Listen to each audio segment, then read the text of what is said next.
नमस्कार, आप सभी का स्वागत है विंध्य भारत में। मैं हूं आपके साथ साक्षी गुप्ता। आइए बढ़ते हैं कुछ खास खबरों के साथ। चुनाव के दौरान वोट मांगने के लिए जाने पर नेताजी को क्या क्या जतन नहीं करने पड़ते। नेताजी मतदाताओं को हर संभव रिझाने की कोशिश करते हैं। वोट के लिए प्रत्याशी अपने मतदाताओं के पैर भी छूते हैं। लेकिन अमरवाड़ा के उपचुनाव में एक ऐसे नेताजी हैं जो गांवों में वोट मांगने पहुंचते हैं तो जनता उनके पैरों पर झुककर प्रणाम करती है। दरअसल दादा धूनी वाले दरबार के छोटे महाराज चुनावी मैदान में हैं। अमरवाड़ा में विधानसभा के उपचुनाव 10 जुलाई है।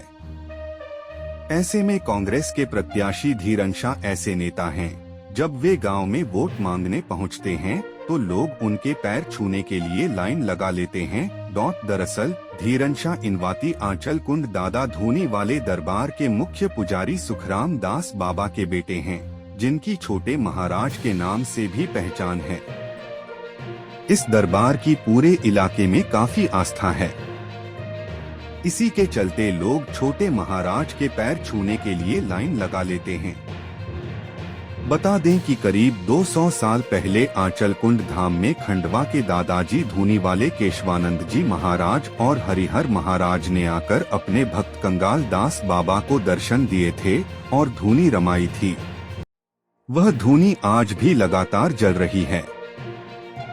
लोगों का मानना है कि इसी धूनी की भभूति से लोगों की बीमारियां, कष्ट और परेशानियां दूर होती हैं। इस भभूति को लेने के लिए लोग हर दिन आंचलकुंड धाम पहुंचते हैं। कंगाली दास बाबा की चौथी पीढ़ी अब सेवादार के रूप में यहाँ पर है। फिलहाल सुखराम दास बाबा यहाँ के मुख्य सेवादार हैं। उनके बेटे धीरन शाह को कांग्रेस ने प्रत्याशी बनाया है। लगातार 3 बार कांग्रेस से विधायक रहे कमलेश प्रताप शाह हर्री राजघराने के राजा हैं। लोकसभा चुनाव से पहले उन्होंने कांग्रेस पार्टी छोड़कर बीजेपी का दामन थामा और विधायक पद से इस्तीफा दिया। इसी के चलते अमरवाड़ा में उपचुनाव हो रहे।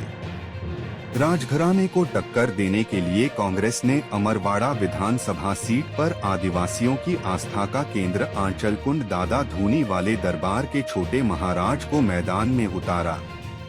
अब चुनावी लड़ाई कांग्रेस और बीजेपी के बीच में नहीं बल्कि हर्री राजमहल और आंचलकुंड दादा दरबार के नाम पर हो रही है। एक तरफ जहां बीजेपी राजमहल की दुहाई देकर विकास को आगे बढ़ाने की बात कर रही है, तो वहीं कांग्रेस पूर्व विधायक की दगाबाजी जनता के सामने लाकर आंचलकुंड दरबार के नाम पर वोट मांग रही है। कांग्रेस का कहना है कि जिस आंचलकुंड दरबार में बड़े राजनीतिक दिग्गज भी सिर झुकाते हैं, इस दरबार के छोटे महाराज अब लोगों के घर जाकर वोट मांग रहे हैं, जिसका फायदा कांग्रेस को जरूर मिलेगा। धूनी वाले दरबार से धार्मिक सेवा के बाद राजनीतिक सेवादार भी मैदान में आएंगे।